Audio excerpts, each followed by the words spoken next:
Welcome to Caleb Can't Read. I'm Jordan Rabel. I'm Caleb Terrence. I do like in the last episode when we stitched it together, you can tell end of the night, we're quiet and just you could tell exactly where I'm just and that is the story of Otto. Well, anyway, it just gets so peppy. Well, we finished it. God damn it. I know. Well, not completely. No, we're going to go through an entire wonderful story today. And it's not... This isn't going to be probably a greatest hits as far as laughter goes. No, probably not a great time. Plenty of Nazis to make fun of, There'll I probably be guess. some attempts and then some regret. Yeah. I mean, honestly, if I get stern, just let me know. Because I just really... I don't know. It's something as a white man living in Portland, let me tell you, all right? Oh. Just discrimination I'm going to love this. Really just ticks me off. So I really do though get I feel like the subject matter for today is going to be we're a little bit past just discrimination there. I mean, technically. No, but... I remember I remember one time you told me hey man, you on Facebook last night you called out, hey, if anyone's a neo-Nazi, come fight me. I thought that was really brave. And I was like, oh, I was actually just drunk and watching The Pianist. Yeah. I mean, it still stands. I know I'll lose, but at least I could fight a fucking Nazi. Have you ever... okay, that's the thing, man, is... I mean, there situations do arise where you'll just happen to be around someone who has those views, and you'll probably... maybe you'll pop them in the mouth and then get thrown out. Maybe. Hypothetically, these things can happen to you, and it's not great. But most of the time, if you see an honest-to-God fucking skinhead walking around, you're going to see him, and he's going to be huge, and he's going to be fucking terrifying, man. Yeah, because he doesn't care about anybody. Because anybody that can't fucking stomp you into the ground isn't going to have a swastika tattooed on his forehead, or he would be dead. Maybe, I don't know, maybe they're just born with that on, and then through a process of natural selection, it's by the time... Very unfortunate birthmark. By the time they become adults, the ones that are left are monsters. Yeah, I mean, I guess. I mean, fucking... I don't know. What do you got? On our... nothing. Don't worry about it. Don't worry about it. Or not tangent. I haven't punched a Nazi yet, but it would be part of my bucket list to, tase a cop and punch a Nazi. I feel like we need to prep for this. Huh? I feel like we need to prep for this. Can you throw a punch? Not well. Not without breaking my wrist. Yeah, we gotta... I'm limp-wristed as it is. I don't want to... That's how I like it. You like it full-fisted. Well, from where we last left off, let's see. It was Mep, Beep, Victor... Or sorry, not Meep, Bep, Victor, and Johannes are the 4 Opekta workers that were hiding the Frank family, the Van Pels, and it's fine, whatever. And Fritz Pfeffer, the dentist. Oh, didn't we leave off with them getting ratted on? And yeah, we left off with them getting ratted on. And at the end of their days, they are just covered in cat piss, and just not. I mean, it's not the best scenario to begin with. So. From a somehow still alive cat. Yes, I remember. Yeah. Well, let's get into it then. I'm here. I'm well rested in the early afternoon, and I'm ready to talk about the Holocaust with you, Jordan. I'm up here right now. I called up Caleb and I was like, "Hey man, let's come over. It's fucking 11 in the morning. Crack a beer, and let's talk about the Holocaust." No, only beers for you today. Mm-hmm. Hair of the dog. Well, to recap just that last paragraph. On the morning of August 4th, 1944, piece of shit Nazi Julius Detman received a call that a Jewish family was hiding at the old Opekta factory, now called Giesen Company. He put his shiniest piece of shit, Carl Silberbauer, on the case, saying he received this info from, quote, a reliable source. Around 11 in the morning, a man in civilian clothing entered the Opekta offices and pointed a revolver at Meep, Bep, and Johannes. Plainclothes officers arrive and force Victor to give them a tour of the building. This goes on for about 15 minutes before Yen Geese, Meep's husband, shows up to pick up his lunch. Meep privately hands him his lunch along with illegal ration cards and tells him something is wrong and to leave quickly. Johannes is very obviously distraught about what's going on and tells Bep to go down to the street to the pharmacist and use the phone there to call his wife and tell her what's going on. After she does so, Bep hides for several days. She just fucking out. Good. Yeah. Around 1 p.m., after 2 hours of interrogations in the offices on the second floor and searching the first and second floors thoroughly, the cops go up to the third floor. According to Meep, it took only about 15 minutes before Fritz, the Franks, and the Van Pels were brought downstairs. Now before this, when the Nazis quickly discovered the bookcase and opened it up to find everyone standing there, Silberbauer asked how long the families had been in hiding. Silberbauer was visibly incredulous to the answer. He didn't believe them. They were like, we've been hiding for, like, a while? Like, a bit over 2 years. Like, no, come on. Look, man, I've been in this place for over 2 years. Time got a little loopy. Am I being punked? Where's Ashton? Ashton, get out here. Come on. Fuck you. So, Otto, to like prove to him how long that they'd been there, Otto put Anne up against the wall that they were using to mark her height, you know, as kids would do, as proof. She could have a growth spurt. I don't think that's a good argument. According to Otto, he was ultimately impressed they'd managed to stay hidden for over 2 years. Silberbauer then took Otto's briefcase and dumped all the papers inside on the floor. Turns out, this is where Anne was keeping all of her pages. But Silberbauer didn't care. He was stuffing the briefcase full of whatever he thought was valuable. Everyone was arrested. He didn't think that was valuable. That's not why. No. Well, we'll get back to him. Because honestly, before this... Valuable to him, maybe.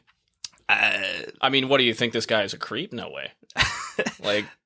Well, we'll get back to him because before I did my research into this, I had no idea that we even knew who the fucking guy was. But no, we know, and I'll tell you a little bit more about him too once we get there. So, everyone was arrested, including Victor and Johannes. Everyone but Meep. She recognized Silberbauer's accent as being from Vienna, her hometown. In a moment of solidarity, Meep mentioned it, and it broke Silberbauer's immersion. He stuttered for a second, started pacing, and threw insults at Meep, just furiously cursing at her. And just got to start yelling slurs to just build the up piece the of Nazi shit back up. Yeah. Like whoa, I'm slipping. You are doo-doo head. Ah, shit. No, that was... No, come on, get darker. Okay. Not you. No, I'm speaking as...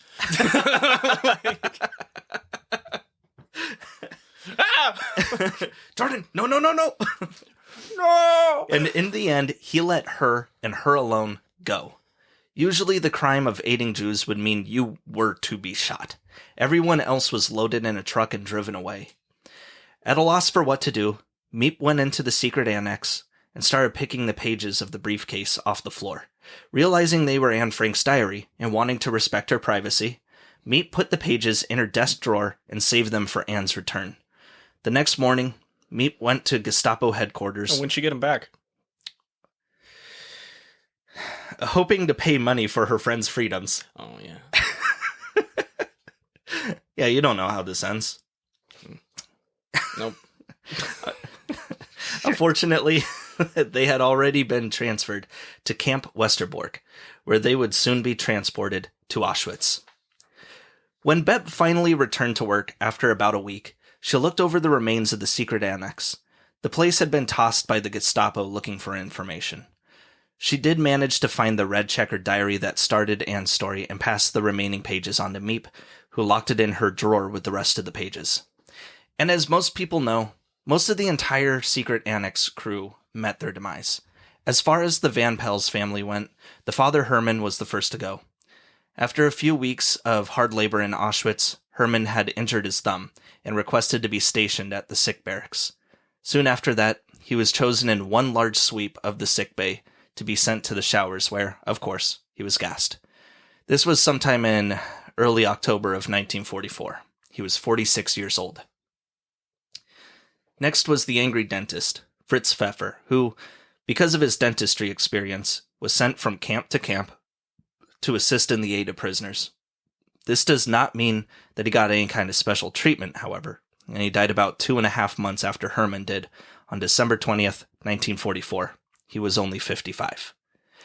According to the camp records, he died of something called enterocolitis, where basically because of living in shitty conditions, your body is no longer able to fight off bacterial infections, and you usually end up dying in a mess of your own vomit and diarrhea. Probably literally shitty, yes.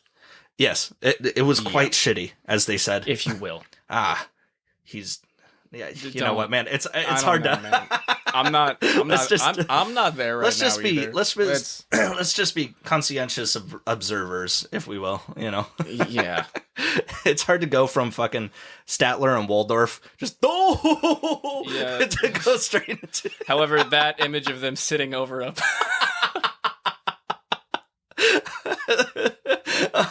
is one I wish you didn't conjure. Oh, God. Oh, looks like he's got a real shitty situation on his hands. No, man. No, we're tapping out on this. We're tapping out for a while. Yeah, did you know Jim Henson was assassinated because he wanted, he was very I don't want to hard hear about set Muppets right now. on I'm not in a Muppet zone. Movie. I love Muppets, but I'm not there. The Muppet in the striped pajamas. So, okay. The next to go. Nope. Just read it. Get the chuckle out. Do I need to pause it to get the Muppet Holocaust joke? You fucking dick. The next to go. God damn it. You cannot read this with a chuckle.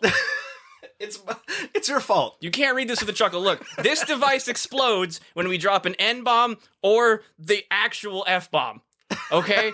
F-bomb? Not fuck, the other one. Oh, yeah. Or I think if you do that, it might just overload it automatically. If you read about the Holocaust with a chuckle in your voice. There are plenty of other, racial slurs that we're not going over there. I mean, please explain to me which other ones are okay and not okay. I mean, those are the two big ones. That's the explosion. What are the little ones? I don't know. We'd have to go through this thing. It comes preset. I don't... Just keep racking them off until it just fucking poots out. Let's see what this baby can handle. Jive turkey. No, nothing. Honky. The next to go was Anne's mother, Edith Frank, who was Oh, separated from her kids as well as August Van Pels on October 30th. She stayed behind in Auschwitz while August, Anne, and Margot got transported to Bergen-Belsen. But Edith still wandered the camp looking for her kids. I mean, she saw them get on the train, but she was still searching the campgrounds, calling for them. She was clearly gone. She was selected for the gas chambers, but her and a friend somehow managed to escape and live through the rest of the winter in another part of the camp. I could not find out how they managed to do that, but there it is, part of record. And the food she got, she saved under her bunk, saying when she saw Margot and Anne again, they'd be hungry. She died of starvation on January 6th, 1945, exactly 3 weeks before the Red Army would liberate Auschwitz, and just 10 days shy of her 45th birthday. Yeah. This is a bad time to get allergies, too. I'm feeling it in my sinuses. At Bergen-Belsen, the Frank sisters were, along with August Van Pels, driven to work by essentially moving rocks from one spot to another. I mean, they were just trying to essentially torture people through work. They didn't really have a purpose to do it.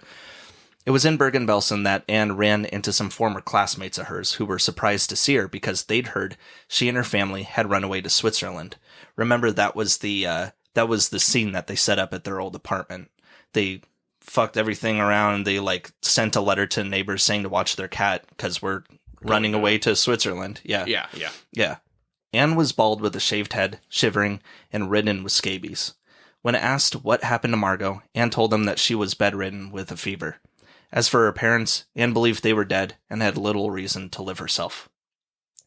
Now, Bergen-Belsen had a typhus problem, and wouldn't you know it, the Frank sisters were both hit with it pretty hard. The life expectancy of someone with typhus was 12 days. You couldn't even last a full 2 weeks. Margot, already weak from her previous illness, contracted typhus, and while she was laying in her cot, fell out of bed and died of shock when she hit the floor. It was just the tumbling out. The shock, if you will. Yes. Yes. But that's crazy to me that, like, her body was just so shut down that it's like by the time she just hit the floor, it just, like, gave her heart that last, like, kick. And then that was just it for her. As for Anne, all we know is she died within a few days of her sister sometime between late February and early April. Almost as if their lives didn't matter, nothing about their deaths were recorded, so we have no idea when they actually died.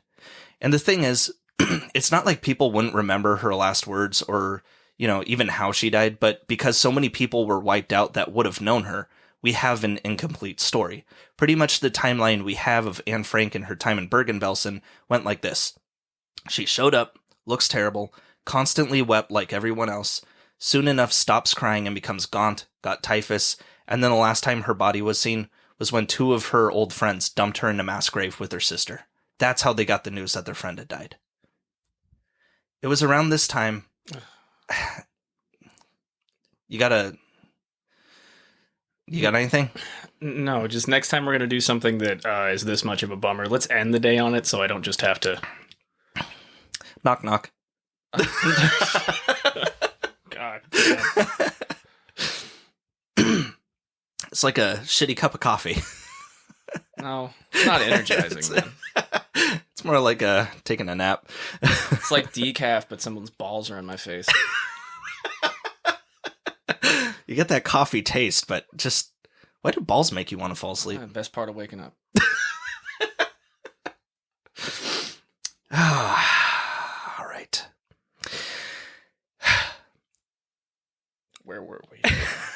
I know exactly where we are, but it's just... I'm glad that we're getting this out of the way for this podcast. It had to happen at some point. Yeah, like I mean, we can't go over this and not go over. Yeah, and then just close up the last one. And, okay, you guys know what happened. What happened next, and we're not going to. Yeah, this is like learning about Thanksgiving. Just like what happened after the feast, Mrs. McGriffith. What happened after the feast? Why are you staring blankly? Well, it was around this same time that August Van Pels was transferred to Buchenwald. You know what? Fuck it. I don't know German. Buchenwald? Buchenwald. Sure, yeah. Buckwild. These are not concentration details. camp. It's a Buckwild concentration camp. I'm sorry. Sorry. Go on, slide. Oh, fuck. I don't mean it. I'm so sorry. That was the worst possible fucking thing you could have done the to the momentum of getting through this shit, Jordan. Well, after that, he was again transferred to Theresienstadt ghetto in Czechoslovakia, where again, somehow, someone, she died. This is August, the Van Pel's mother. But according to one witness, August didn't even make it that far, saying that at some point, the Nazis threw her onto the train track, leaving her to die at the age of 44. It's unverified if this was even her, but we know her ultimate fate either way. And finally, there was Peter Van Pels, who was in the same work group as Otto Frank back at Auschwitz, who was very protective of him, helping him with whatever he needed. When word got around that the Red Army was coming to liberate Auschwitz, the Nazis reorganized a walk to the next camp. Otto begged Peter to stay and hide with him, of course risking death if they were caught.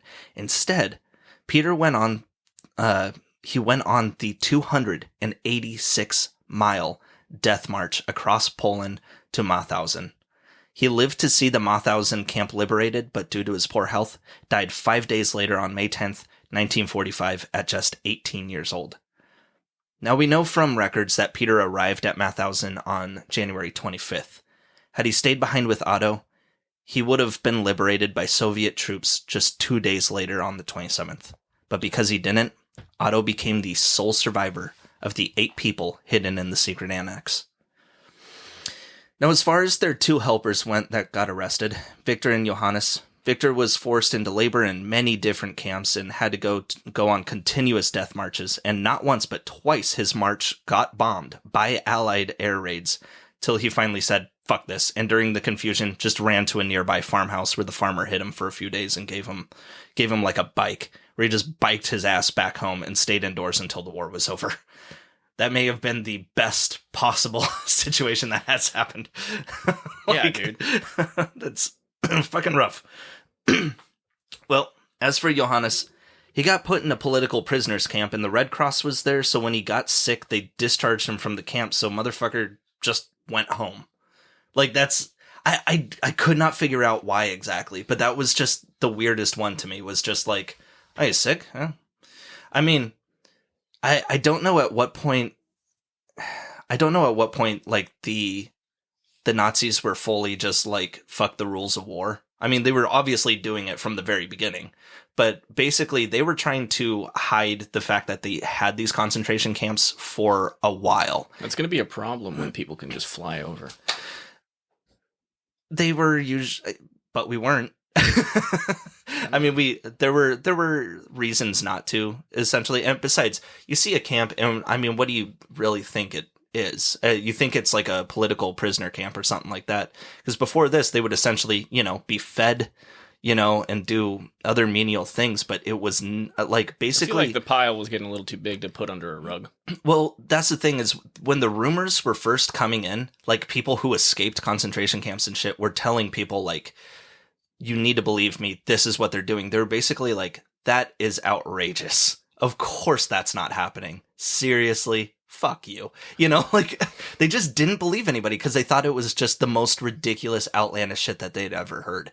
And it was, but it was real, unfortunately. So, I mean, with the Red Cross there, I'm wondering if maybe they were just like, we got to pretend a little bit for this one, and we'll just kind of, like everyone knew. Yeah, that sounds like that's how he lucked out. Yeah, I mean, everyone knew that they were, picking up whoever they could, Jews, gypsies, gay people, whatever, but they at the same time, like yeah, to what ends, I don't think anyone quite knew at this point. So with Otto, the sole survivor of the Frank family, he set about to find the rest. Now the thing is, once you're freed from the camps, how do you get back home? I mean, there's like the Red Cross and shit to get your strength back up, but it's not like they can call you a fucking taxi. From Auschwitz to Amsterdam is about 730 miles. It took Otto 6 months to get back home, and another 6 months to verify that his family was indeed all gone.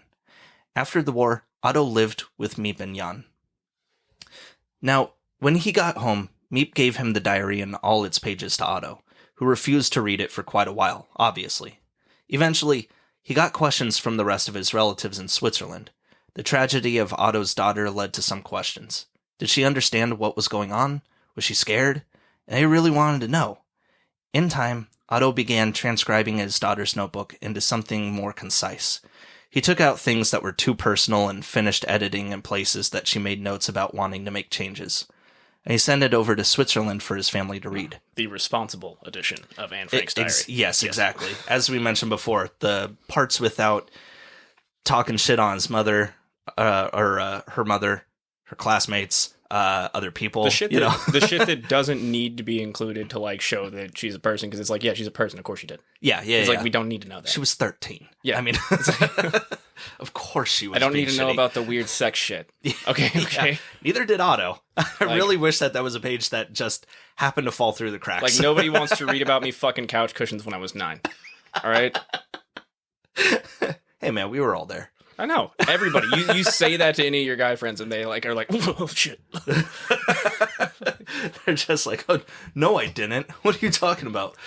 That's, it's a lot drier than you'd think. Yeah, we all have that friend. No, I never did that, and I have a huge dick. That guy. Yeah, it's usually the same guy, yeah. But you don't need to see it to verify. I don't care if y'all are showing it. I don't care if we're measuring and touching tips. No, I don't want to. Yeah, that guy. You bring that out here to see how far it stretches flaccid like a man. Look, man, when it's a Sunday night and we're all touching tips, you better bring your fucking A game. Oh, I'm rocking the whole weekend, brother.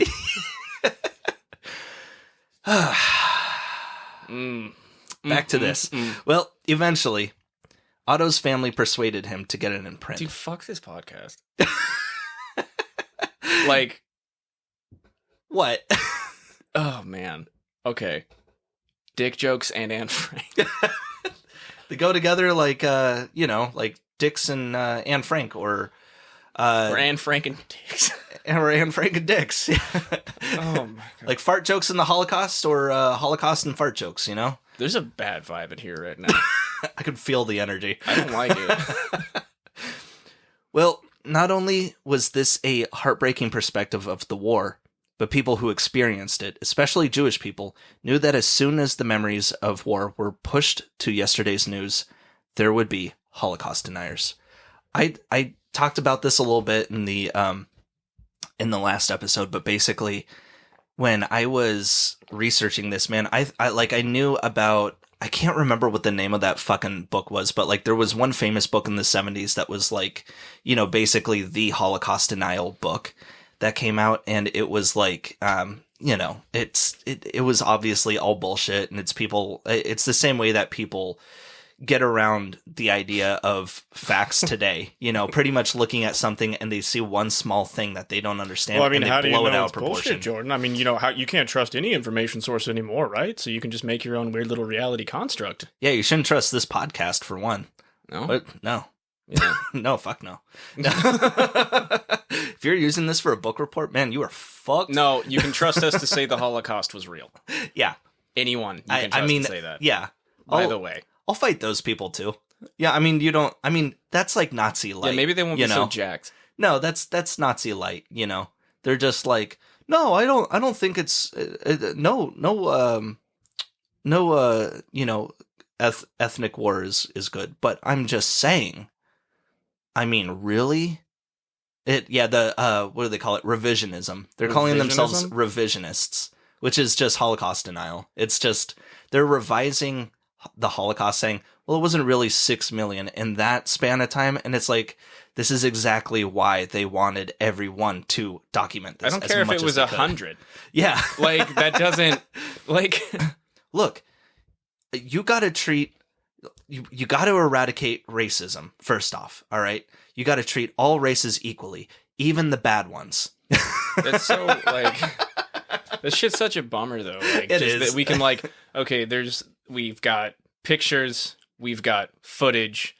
I know, but we've got people around with numbers on their fucking arm telling us about it. Yeah, I have I went to Passover with my friend whose grandparents were both German Jews, and they were fucking in concentration camps. They showed me the numbers, dude. It was not a trendy thing to get back in the day. The fucking insanity I know. Of thinking that just an entire fucking group of people is in on this. I know. Like... Well, that's the thing, though. It's not just a group of people. The whole world has to be in on it. I'm not Jewish, and I believe it, and I'm willing to spout all this propaganda about Anne Frank really being alive kind of shit, What Here I am, just believing it. Well, I mean, look at people that denied the moon landing. I mean...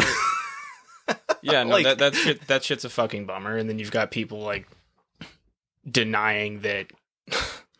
denying that there was recently a fucking coup attempt started by Donald Trump, and there's a video of him doing it. Excuse you. Antifa undercover members. The organization known as Antifa. Remember when they found a homeless camp in Portland and they started reporting that this was Antifa headquarters? Antifa. Oh, this is racism headquarters. Sounds that dumb. It is that dumb. It is. So, oh shit, it's Antifa. Dude, no, Christ, dude, I know people that, oh god. I know, but there's a difference between being like willfully ignorant and just being misinformed, where it's like, I can try telling anybody who like, no, you need to like literally hear our facts of the matter, and just going like, oh, I didn't know that. There's that. And then there's other people who go, but who told you that? And it's like, well, the fucking Antifa members downtown were handing out flyers. Duh. All right. We can't get into all the conspiracy theories. This whole episode that have is just going to turn into that. Because essentially we have had like 3 different conspiracy theories between like COVID and fucking, the Capitol riots and like whatever else within like the last 2 years, we have had major conspiracy like crop ups from that shit. There are way too many happening right now. You would think people would just be smarter, but prove me wrong. The fire shit. The fires that happened. Last what? Year. You don't remember that? What? Okay, what? people were staying at their homes. Because they were defending them from Antifa, who started that's fires. Right. Yeah. And the forest fires that happened. Then Antifa was starting it, right? I think this got a little blown up, but there was like at least like one checkpoint where people were like making sure you weren't Antifa. Yeah, they were pretty much, I forgot about that. Yeah, there were actual literal checkpoints that rednecks were having out in the fucking woods to pretty much just lynch any brown guy that came along. That was pretty much it. It's like, wait, what do you... My brother actually got accosted by somebody. He was bird watching. He got accosted by some redneck that was just like, "What you guys got binoculars out here? You guys scouting?" Like, we're bird watching. We were part of an organized group of bird watchers. We're just looking for red-blooded Americans to take out. Like, gotta poison the water supply. Like, what? The fucking Joker is among them. Just.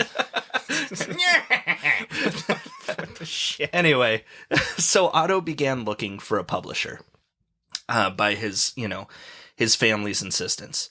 To help him find one, he had a columnist for the Dutch newspaper Het Parool by the name of Jan Romein read the diary. Recognizing its importance, he sent Otto to Contact Publishing, who published the work just 2 months later on June 25th, 1946, under the title What we got? Het Achterhuis, or The Secret Annex in English. Yes. Thank you. Nice. And motherfucker, was it a success. The book still kept the names of people a secret, giving them aliases, but no one really kept quiet about it. Fritz's ex-family was really pissed about his portrayal, saying, hey, maybe he was just having a hard time being, stuck in a fucking wall with a chattermouth kid. They felt it was a little unfair that Anne gave Fritz the pseudonym Mr. Dussel in her book. In German, Dussel means nitwit. Ooh, sick burn. Take that. Since so many friends and family of the Franks and the Van Pels were displaced during the war, a lot of them only found out about their deaths once Anne Frank's diary was published. This is the worst lottery ever if you're picking up that book. Right. Hey, Uncle Charlie's in here. Hey man, what are you doing this weekend? I'm gonna read. Well, I mean, you're gonna no, I'm just gonna read this. They say this book's a lot like having a decaf cup of coffee with balls in your face. Weird. So, people like Bepp and Johannes were treated, rightly so, as local heroes. After Opekta took their business to another building and left that one abandoned, Johannes Kleiman would regularly take tourists and journalists up to the secret annex and show them around. That would be kind of neat, just like it's now an abandoned building, and just you see some guy staring at it like, hey, this is the place, right? Like, yeah, I'm one of the guys. You wanna go check it out? Like, yeah. Yeah. It smells like cat piss. Yeah, they're still around. Bepp, on the other hand, wanted nothing to do with the fame that came with being a helper to Anne Frank. She was always appreciative, but at the end of the day, she felt like she was being celebrated for trying to help her friends stay alive, which she failed at. Victor's story pretty much ended here. He, too, stayed away from the limelight and moved to Canada, where he later appeared as a guest star on To Tell the Truth in 1958, where celebrities basically have to guess what you're famous for. I bet that went over a lot like this. Oh, the tone. Oh, who the fuck greenlit that? Who? Yeah, no, I remember, I think that was the same show where they brought on an old man, and he was the last living witness to Abraham Lincoln's assassination. And like it was like, I don't know. That's sick. That's, that's fine. Pretty cool. We could do a zany, wacky thing about yeah, that. But it's like you're trying to play 21 questions and be like, now this person, whoever it was, did you look them in the eyes and tell them that they were safe? You did. This is do you feel guilt, sir, about this is a hard one. Like, fuck. Just complete silence. Just that's just, I mean, to be fair, it's like if I'm a producer on a show that nobody remembers, it's like fucking that is the most famous guy I'm gonna get out of Canada. Yeah. Like now originally Meep had no intention whatsoever of reading Anne Frank's diary, but during its second printing, Otto convinced her otherwise. When Meep did eventually read the book, she realized that although Anne gave everyone aliases, it really was not too hard to figure out who their real-life equivalents were. Of course not. It not only described the helpers from Opekta, but listed their black market suppliers as well. Meep said that had she read the diary first while it was just sitting in her desk, she would have burned it. I get it. Yeah, I would have burned it. It's like iffy. That's yeah. Like, I mean, granted, they're pretty lucky that it gained the popularity that it did. I mean, there's no reason why it wouldn't have, but they're lucky that the secret police didn't just fucking come back and start searching your desk drawers either. I mean, that alone makes it like, yeah, maybe we. Yeah, I mean, we're lucky that she didn't, but still. Yeah. Well, the Diary of Anne Frank quickly spread its popularity to other countries as well, a French and German edition being released a few years after its initial release, and an English version being produced in 1952. Now, the English version almost didn't make it because it kept getting passed around publishers as, quote, a book written by a kid. Rather than being marketed... What is this? It's written by a fucking child. That was a response? Yeah. Because basically there's a. I mean, I'm assuming they got told and they weren't just like, oh, what's this about? I want it to be a surprise. Well, no. But basically, what they had was basically the file on hand saying this is the title, this is the author, and this is what it's about. And they're just like it, like okay, like I'm sure that right after World War II, I don't know this for sure, but I'm sure books were coming out of the fucking woodwork about people's experiences during it. And they're looking at it and they're like, it's kitschy. They're like, okay, so it's written by a kid. That's a one-off kind of thing, Probably. I don't know for sure. But I mean, yeah, they were really taken aback by they're like, dude, but the book's going to suck. I'm not bothering to read this. She's 13, dude. Like, yeah. God. It was being marketed that way rather than being marketed as a fucking Holocaust victim's diary detailing her 2.5 years living inside a goddamn wall. Well, luckily, a woman named Judith Jones was struck by the photo of Anne Frank that was on the front cover of the French edition while she was working at Doubleday and was immediately enamored with the work. She championed the need to publish the diary all the way up to the New York offices and managed to convince the higher-ups to publish. Also, if you're a fan of cooking, Judith Jones is actually the reason Julia Child's cookbook, Mastering the Art of French Cooking, was brought to America, so you can thank her for that. Either way, the decision to publish Anne Frank's diary for American and UK audiences ended up being a very lucrative decision, and the first American edition even had an introduction written by Eleanor Roosevelt. It was right after this, on March 20th, 1953, that Otto's mother Alice passed away in Basel, Switzerland. Not too soon after, his brother Robert Frank would follow May 23rd, 1953, in London. Now, you remember how Opekta had moved out of the factory space where the families were hiding? Turns out that riverside property is prime real estate. The building was scheduled for demolition. However, protesters showed up on the day the building was scheduled to be demolished and managed to save the building. I'm sure whoever was trying to initially knock down the building didn't want to be historically remembered as the guy who tore down the fucking Anne Frank house. But I mean, somebody What? Somebody found out the name, right? Who initially was like, yeah, let's do this? Well, whoever, quote unquote, he was, he gifted. Oh, like it wasn't. He gifted the building to the newly established Anne Frank Foundation, established by Otto Frank in 1957. Good save. Good save. Still watching you, motherfucker. Yeah. Oh, it was set up by your father, huh? Happy birthday. Ooh. Look, it's a place where all your family met their demise. Hey, but let's not forget that it did take protesters for him to come to that decision, though. I'm sure him gifting it as well was not the original intent before. I'm sure death threats were making its way to him. like, okay, how about this? I'll sell it to you. All right, I'll sell it. Well, according to this letter, they know the exact location of my balls, and they say that there will not be decaf coffee involved. How would you like this wrapped? Soon after, the diary... What? Sorry. Soon after, The Diary of Anne Frank was adapted into an award-winning movie in 1959. Knowing how much Anne loved movie stars, Otto personally wrote to Audrey Hepburn to ask if she'd like the part. But although she initially accepted, she inevitably turned it down, saying she felt she was too old to play the part of a 13-year-old when she herself was 30 at the time. We had pitched an Audrey Hepburn as Anne Frank. She would be a 30-year-old as a 13-year-old girl, yeah. She would have been walking on her fucking knees. That would have been really weird. It would have been weird as shit. Fuck, dude.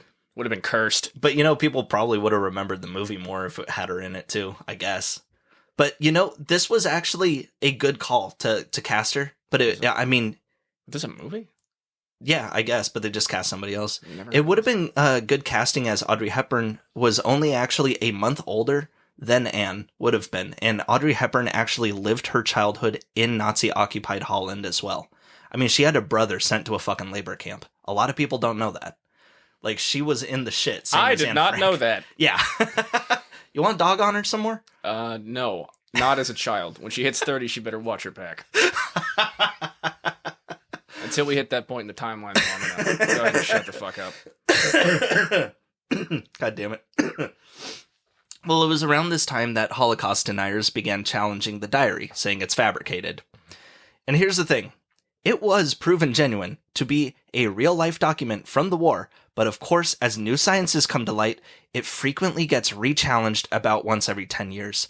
And every single time, even under new and ridiculous guidelines set by the Holocaust deniers, it gets proven every single time to be a genuine document.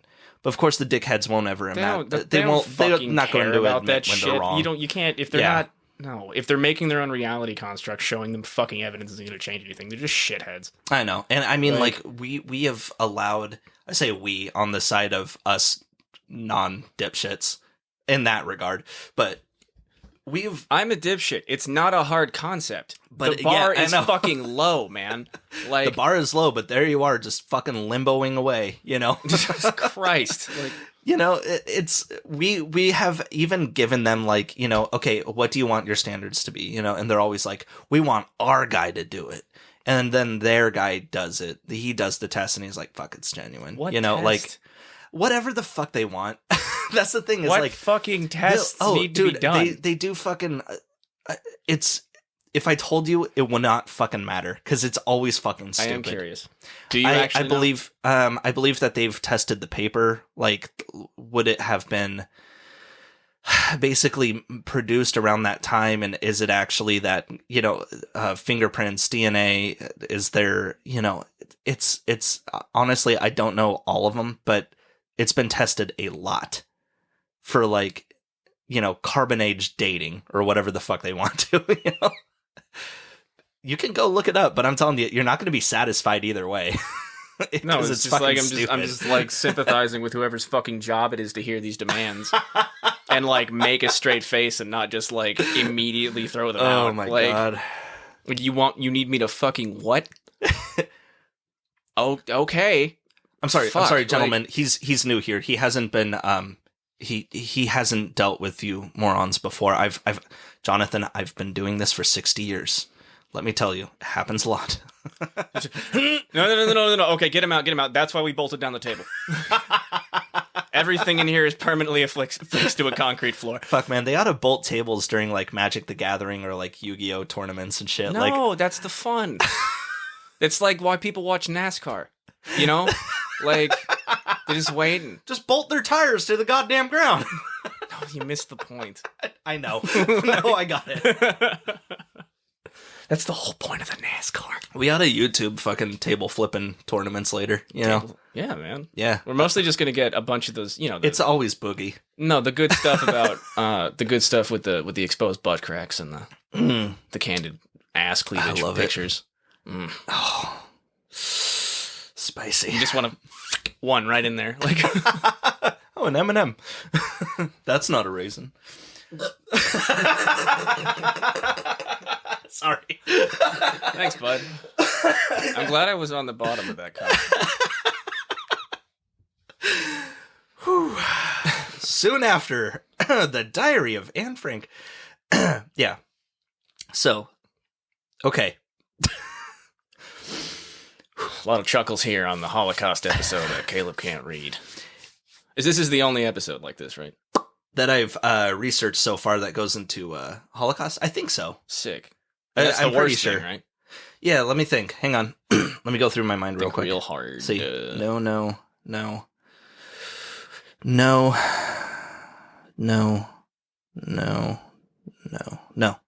This is it. A hard no. Hard no. Excellent. So far. We'll Cool. get there. All right. Awesome. I did like your suggestion though the last time. What? No? Nope. Okay. That was a good idea. It's a bad idea. Okay. It was a bad all right. idea and I was drunk. And if I'm drunk, we don't repeat things, do we? I didn't know you were drunk. This is the only time I have not been drunk. I think this is the only time I have not been at least like somewhat buzzed around you in like fucking 5 years. I got a therapist you could talk to. This is the most... No. Wait. No. I don't want to go over that. Let's do this. Why do you have issues with your hot dad? Why?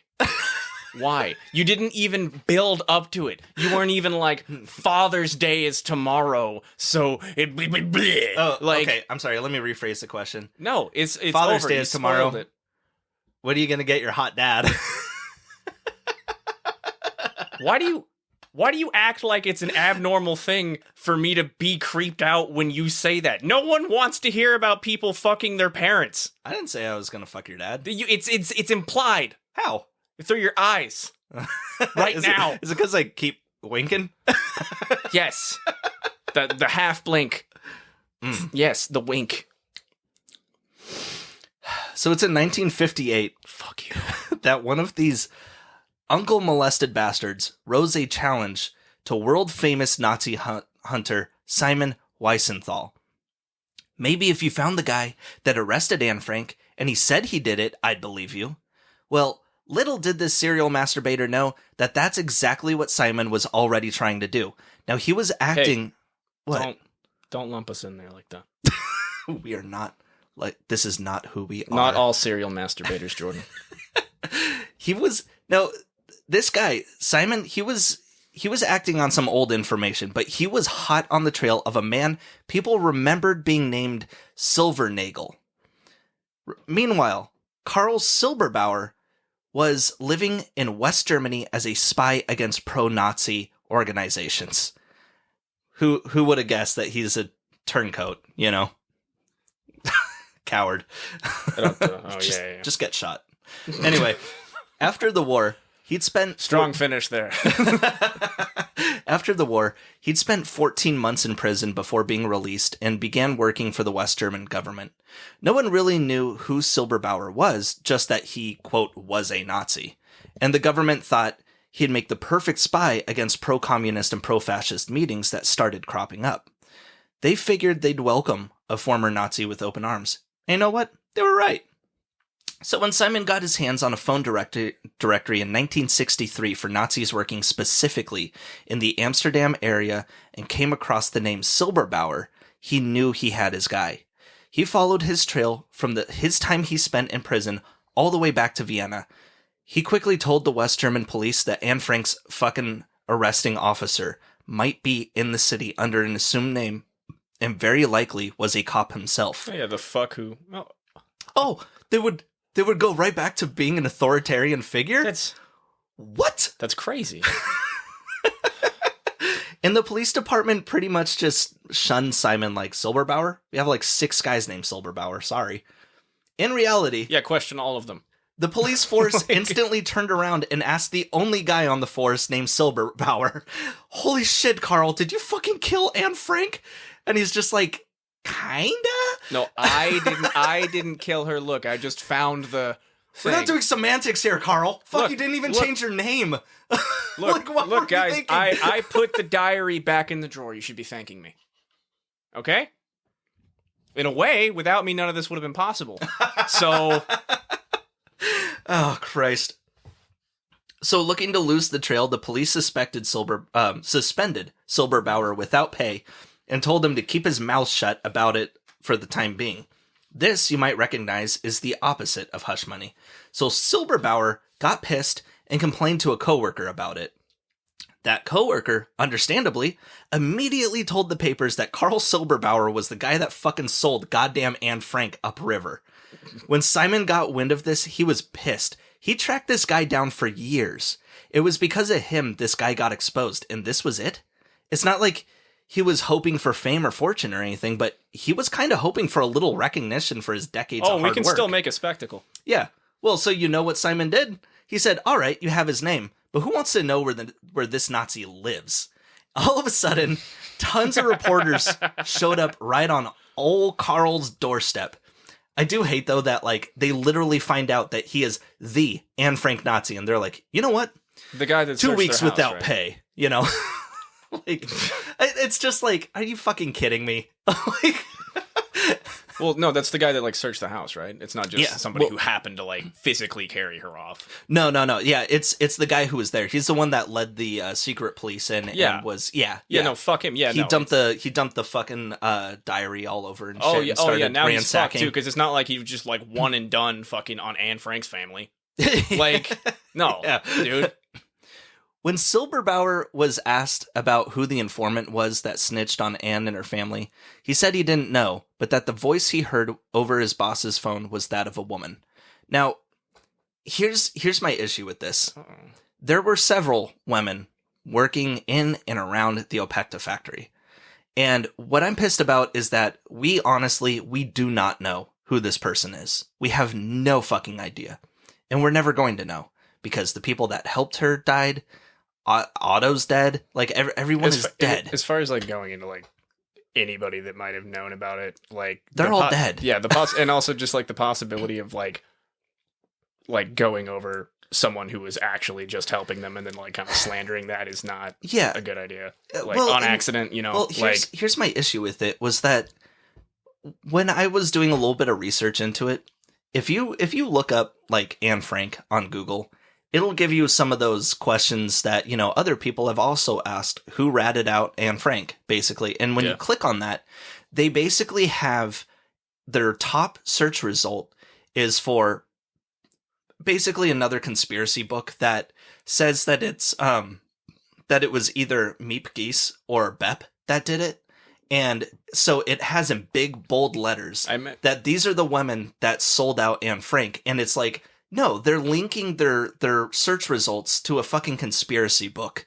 And so as soon as anyone who doesn't know any better clicks on, you know, who ratted out Anne Frank, just wanting to know something, they see two of her helpers and are just immediately like, oh shit, they sold her out. Fuck that. No, those women were saints. They did everything they could. And to have Google just fucking slander it like that is bullshit. It's bullshit for the person to produce the book and say it was these people with no fucking information. Well, I feel like it's just kind of that's just like a published clickbait. Yeah, I mean, it's their algorithm, too, that's going to be like, oh, here's somebody with an answer, regardless of if it's correct or not. But, you know, fuck that. I'm just saying maybe. Like, no, don't put the title like that then. Like, yeah, that's the same with those clickbait articles. Why are there ads in this book? A fucking clickbait book that's just like, you have to turn the page for every like section that's just like, oh, that's a picture of look at that, and a little caption. Seems like there would be room for at least a few more entries here, but I guess I have to click and turn the page, and that's going to up their clicks on their website. This is bullshit, you know? Yeah, but no, fuck that person and fuck Google. So, yeah. The truth is, there were people at Opekta who knew about the family's hiding outside of their little group. And they were extorting Otto while they were in hiding, fucking blackmailing them. So honestly, the possibilities are endless, and the truth is, we'll never know who the rat was. Even if they weren't full of regret, that family became a household name very fast, and whoever did it probably never said shit for fear of getting lynched. And Silberbauer's superior killed himself while he was in prison in 1945, so I don't think anyone will ever know. I'm glad he's dead. I'm sad that he had a choice in the matter, though. Yeah. I'm glad he's dead. I'm sad that that it was calm. Like, I'm Yeah, it was assuming, probably like- calm and peaceful. Like, Like, I mean, to be fair though, the one good thing he did was kill a Nazi. But anyway, Otto was asked to go to a special inquiry specifically to identify Silberbauer. More than likely saw old Carl's face in newspapers and confirmed, yeah, it was him, but can you please not make me look at him in person again? When asked if he'd ever read the Diary of Anne Frank, Carl said he'd bought it to see if he was in it, but was disappointed to find out that he was not. Which, I mean, of course he wasn't. That the diary is written up until the point that they meet. So, I mean... I wasn't in there? That's your problem? That's really mean. Yeah, that's because the diary ends when you send Anne to a death camp, you stupid fuck. Well, when a reporter told him he could have been the first person to read it, he said, maybe I should have picked it up off the floor. Is that not the most evil thing that you've ever heard? That's so fucking bad. Yeah, he's gotta go. It's not going to be in the way that you hope. Of course not. Yeah. Unfortunately, simply arresting someone as a Nazi doesn't make you a war criminal. So Silberbauer got transferred to a desk job back on the police force and lived in Vienna for about 9 more years until his death in 1972. Boy, that doesn't sound like something the police would do, give a Nazi a desk job at a pension. Weird. Oh, God. You're really bumming me out today. No, from no more afternoon podcast recordings. I'll Always put my balls in we're your always face. ending the day with them. So if it's happy drinking, great. Or it can be I'm bummed out and de-energized now and I'm going to get hoisted. There you go. Like Drink but your problems I away. can't, yes, but I can't do that starting at 11. I am. Well, Not today. I have to drive. Although she only commented on it 3 times in her diary, we can almost speculate that Anne meditated on a large chestnut tree from her window. Quote, the two of us, she's talking about Peter here, looked out at the blue sky, the bare chestnut tree glistening with dew, the seagulls and other birds glinting with silver as they swooped through the air, and we were so moved and entranced that we couldn't speak. And it's just crazy to me that something like a very specific tree could still be observed for decades after the war. Unfortunately, in 1993, it was discovered that a nearby leaky fuel tank was killing the tree. Like, they had that tree, like, set up as, this is the Anne Frank tree. The city of Amsterdam spent €160,000 to try and save it. I mean, for the next 15 years, there were full-on committees with straight-up world-famous botany experts to save this tree from the fungal infection that had turned 42% of the tree's insides to mold. Yeah. What's your expertise on that? Dude, You gotta drop it. I kind of think that's kind of fucked up. To what, keep it living? Yeah, so if the city is like, I totally understand like why they would want to keep it. Yeah. Like I get it, and I don't know what was going on as far as like who they were hiring, but it seems like to me like once it's at that point, then instead of milking these people who were trying to get, that are trying to preserve fucking the Anne Frank tree by saying like, oh, we can hold it off this long, or oh, we can hold it off this long. Like if it is time, then it is time to talk about how we're going to replace the memorial, not milk out as much work as you can from something that's failing. Well, let me tell you, the committee argued for and against tearing the 150-year-old tree down over and over again until August 23rd, 2010, when it was blown down by a windstorm. So there you are. Yeah.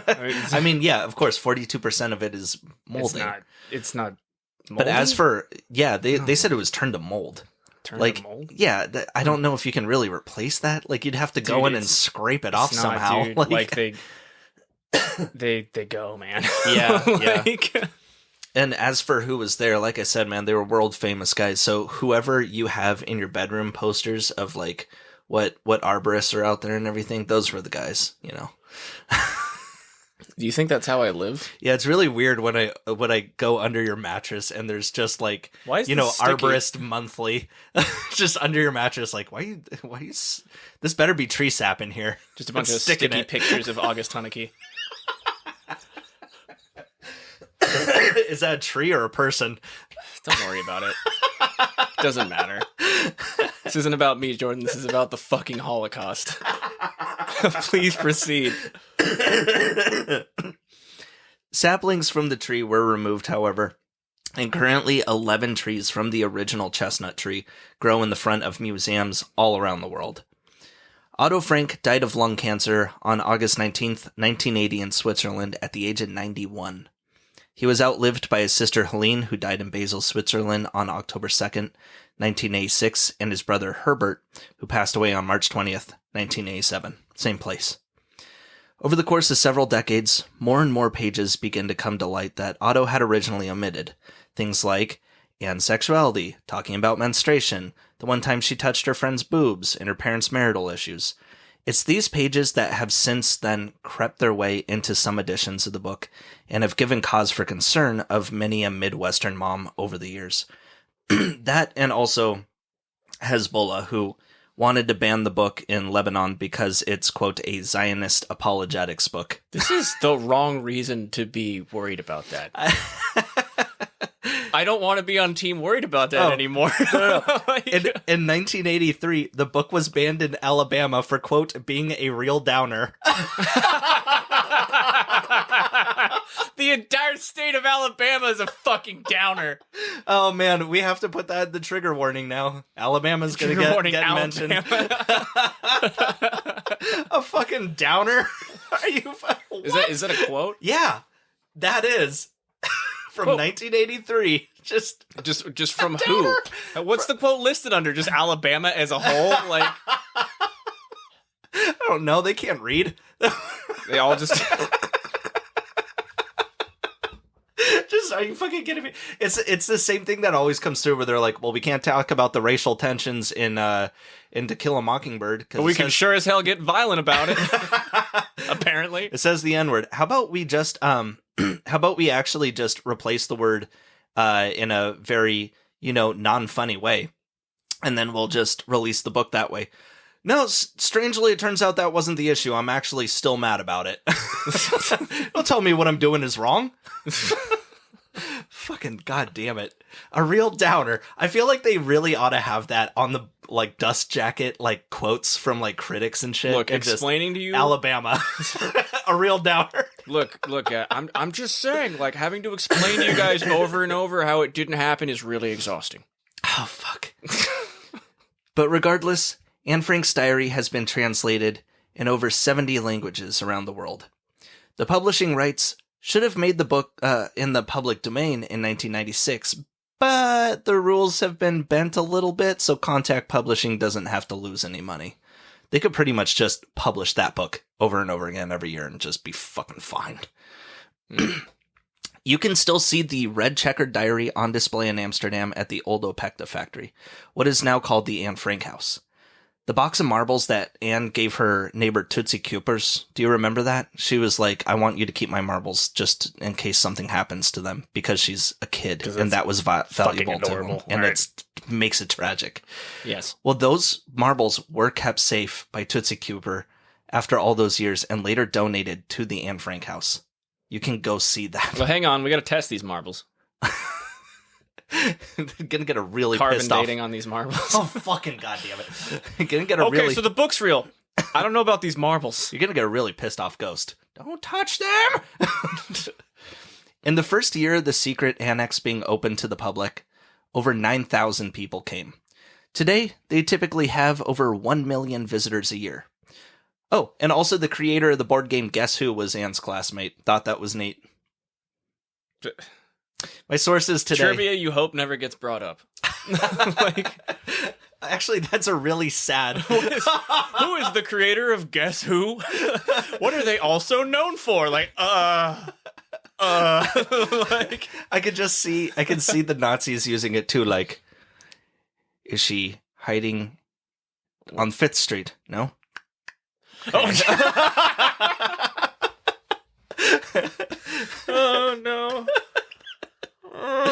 My sources today: The Diary of a Young Girl by Anne Frank, translated by Susan Masadi, the definitive edition, Penguin Books, 1997.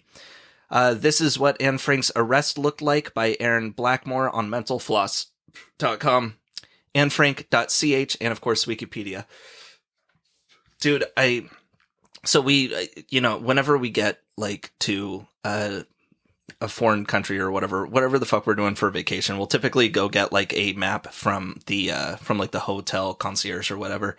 We'll look up a ton of places that we want to see, and we'll like kind of outline places that we want to go. Like, okay, we'll go hit this section of the city, see this, this, and this, and then, and we'll kind of break it up over several days.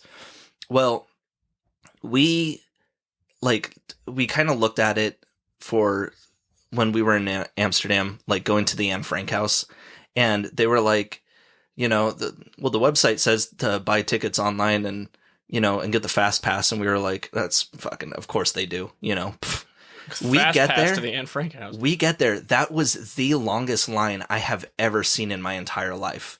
It went several blocks. It went around the fucking building, down the fucking street. It was huge. I walked the length of it. Well, yeah, and you can only filmed fit the line. like 5 people in there.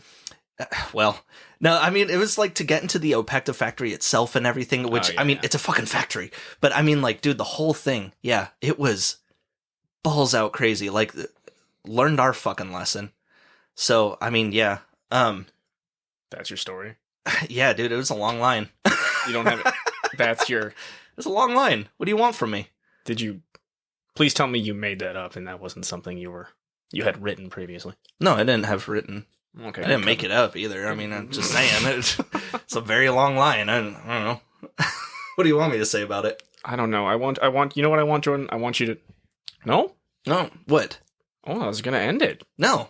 Because we are losing momentum. No. Now, you can follow us at Caleb Can't Read on Twitter. You can visit us on calebcan'tread.com. You can listen to us wherever podcasts are bought and sold. Except on Apple Podcasts. Why not Apple Podcasts, Jordan? Because their website is fucked up and I can't actually register. Are you sure you're not dumb? That might be. Yeah. I mean, I'm not saying I can deal with it, but... And,